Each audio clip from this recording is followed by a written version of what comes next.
হযরত আনাস রাদিয়াল্লাহু আনহু বর্ণনা করেন যে রাসূলুল্লাহ সাল্লাল্লাহু আলাইহি সাল্লাম ইরশাদ করেছেন, আমি জান্নাতে প্রবেশ করিয়া উহার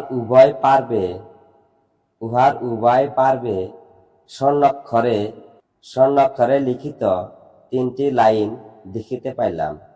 প্রথম লাইন, লা ইলাহা ইল্লাল্লাহু মুহাম্মাদুর রাসূলুল্লাহ, লা ইলাহা ইল্লাল্লাহু মুহাম্মাদুর রাসূলুল্লাহ। দ্বিতীয় লাইন, যাহা আমরা আগে পাঠাইয়া দিয়াছি অর্থাৎ দান খয়রাত ইত্যাদি করিয়াছি, উহার প্রতিদান পাইয়াছি।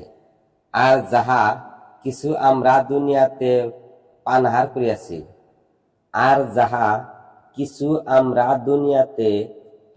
করিয়াছি,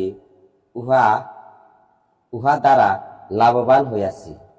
যাহা কিছু দুনিয়াতে ছাড়িয়া আসিয়াছি, উহাতে আমরা ক্ষতিগ্রস্ত হইয়াছি।